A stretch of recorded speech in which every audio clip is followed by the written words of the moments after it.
को जय मसीह की हमारे YouTube चैनल पर आप सबका स्वागत है। प्रिय भाई और बहनों को, अगर आप हमारे चैनल पर नए हैं तो वीडियो को लाइक, शेयर और सब्सक्राइब जरूर करें।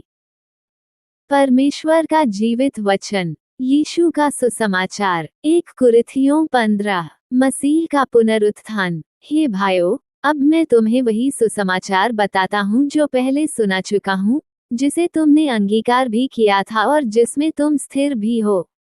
उसी के द्वारा तुम्हारा उद्धार भी होता है, यदि उस सुसमाचार को जो मैंने तुम्हें सुनाया था स्मरण रखते हो, नहीं तो तुम्हारा विश्वास करना व्यर्थ हुआ।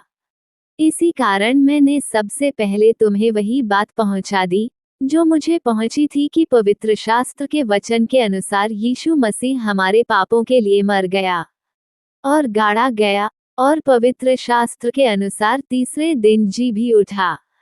और कैफा को तब 12 को दिखाई दिया।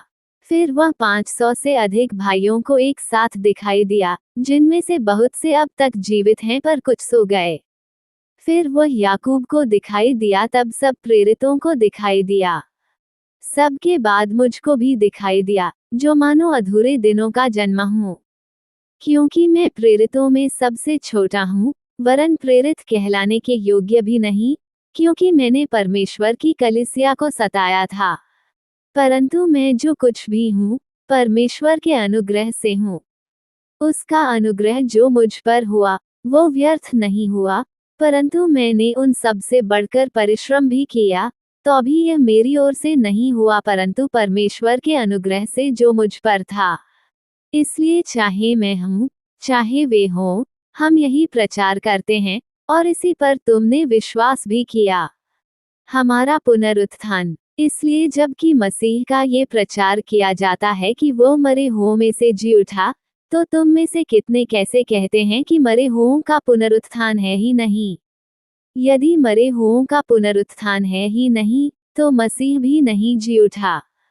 और यदि मसीह नहीं जी उठा, तो हमारा प्रचार करना भी व्यर्थ है, और तुम्हारा विश्वास भी व्यर्थ है।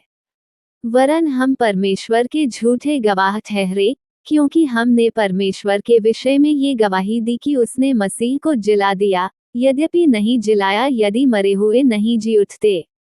और यदि मुर्दे नहीं जी उठते, तो मसीह भी नहीं जी उठा।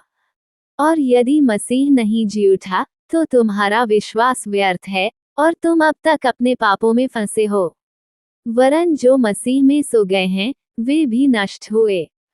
यदि हम केवल इसी जीवन में मसीह से आशा रखते हैं, तो हम सब मनुष्यों से अधिक अभागे हैं। परंतु सचमुच मसीह मुर्दों में से जी उठा है, और जो सो गए हैं उनमें वह पहला फल हुआ। क्योंकि जब मनुष्य के द्वारा मृत्यु आई, तो मनुष्य ही के द्वारा मरे हुओं का पुनरुत्थान भी आया। और जैसे आदम में सब मरते हैं, वैसे ही मसीह में सब जिलाए जाएंगे। परंतु हर एक अपनी अपनी बारी से, पहला फल मसीह, फिर मसीह के आने पर उसके लोग। इसके बाद अंत होगा। उस समय वह सारी प्रधानता और सारा अधिकार और सामर्थ्य का अंत करके राज्य को परमेश्वर पिता के हाथ में सौंप देगा। क्योंकि जब तक वह अपने बैरियों को अपने पांवों तले न ले आए, तब तक उसका राज्य करना अवश्य है। सबसे अंतिम बैरी जो नष्ट किया जाएगा, वह मृत्यु है। क्योंकि परमेश्वर ने सब कुछ उसके पांवों तले कर दिया है, परंतु जब वह कहता है कि सब कुछ उसके अधीन कर दिया गया है, तो प्रत्यक्ष है कि जिसने सब कुछ उसके अधीन कर दिया, वह आप अलग रहा। और जब सब कुछ उसके अधीन हो जाएगा, तो पुत्र आप भी उसके अधीन हो जाएगा, जिसने सब कुछ उसके अधीन कर दिया, ताकि सब में परमेश्वर ही सब कुछ हो। नहीं तो जो लोग मरे हुओं के लिए बपतिस्मा लेते हैं, वे क्या करेंगे? यदि मुर्दे जी उठते ही नहीं, तो फिर क्यों उनके लिए बपतिस्मा लेते हैं? और हम भी क्यों हर घड़ी जोखिम में पड़े रहते हैं?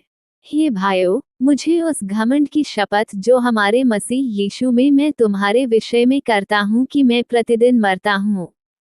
यदि मैं मनुष्य की रीति पर इफिसुस में वन पशुओं से लड़ा, तो मुझे क्या लाभ हुआ? यदि मुर्दे जिलाए नहीं जाएंगे, तो आओ, खाएं पिएं, क्योंकि कल तो मर ही जाएंगे। धोखा ना खाना, बुरी संगति अच्छे चरित्र को बिगाड़ देती है। धर्म के लिए जाग उठो और पाप ना करो, क्योंकि कुछ ऐसे हैं जो परमेश्वर को नहीं जानते। मैं तुम्हें लज्जित करने के लिए ये कहता हूँ। पुनरुत्थान की देह। अब कोई यह कहेगा, मुर्दे किस रीति से जी उठते हैं और कैसी देह के साथ आते हैं। हे निर्बुद्धि, जो कुछ तू बोता है, जब तक वह न मरे जिलाया नहीं जाता। और जो तू बोता है, ये वह देह नहीं जो उत्पन्न होने वाली है, परंतु निरा दाना है, चाहे गेहूं का चाहे किसी और अनाज का। परंतु परमेश्वर अपनी इच्छा के अनुसार उसको देह देता है, और हर एक बीज को उसकी विशेष देह। सब शरीर एक समान नहीं, मनुष्यों का शरीर और है, पशुओं का शरीर और है, पक्षियों का शरीर और है, मछलियों का शरीर और है। स्वर्गीय देह हैं और पार्थिव देह भी हैं, परंतु स्वर्गीय देहों का तेज और है और पार्थिव का और। सूर्य का तेज और है, चांद का तेज और है, और तारागणों का तेज और है, क्योंकि एक तारे से दूसरे तारे के तेज में अंतर है। मुर्दों का जी उठना भी ऐसा ही है। शरीर नाशवान दशा में बोया जाता है और अविनाशी रूप में जी उठता है। वह अनादर के साथ बोया जाता है और तेज के साथ जी उठता है, निर्बलता के साथ बोया जाता है और सामर्थ्य के साथ जी उठता है। स्वाभाविक देह बोई जाती है और आत्मिक देह जी उठती है। जबकि स्वाभाविक देह है तो आत्मिक देह भी है।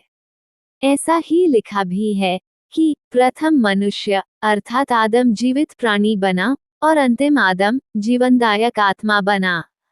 परंतु पहले आत्मिक न था पर स्वाभाविक था, इसके बाद आत्मिक हुआ। प्रथम मनुष्य धरती से अर्थात मिट्टी का था, दूसरा मनुष्य स्वर्गीय है।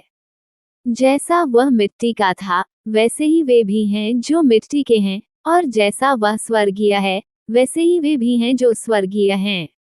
और जैसे हमने उसका रूप धारण किया जो मिट्टी का था, वैसे ही उस स्वर्गीय का रूप भी धारण करेंगे।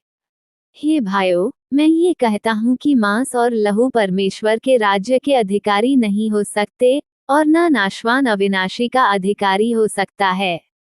देखो, मैं तुमसे भेद की बात कहता हूँ, हम सब नहीं सोएंगे, परंतु सब बदल जाएंगे। और यह क्षण भर में, पलक मारते ही अंतिम तुरही फूंकते ही होगा। क्योंकि तुरही फूंकी जाएगी और मुर्दे अविनाशी दशा में उठाए जाएंगे और हम बदल जाएंगे। क्योंकि अवश्य है कि यह नाशवान देह अविनाश को पहन ले, और यह मरनहार देह अमरता को पहन ले। और जब यह नाशवान अविनाश को पहन लेगा और यह मरनहार अमरता को पहन लेगा, तब वो वचन जो लिखा है पूरा हो जाएगा।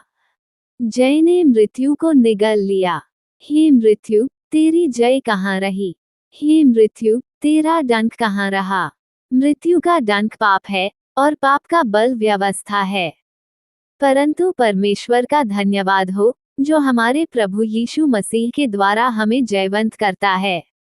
इसलिए हे मेरे प्रिय भाइयों, दृढ़ और अटल रहो और प्रभु के काम में सर्वदा बढ़ते जाओ, क्योंकि यह जानते हो कि तुम्हारा परिश्रम प्रभु में व्यर्थ नहीं है।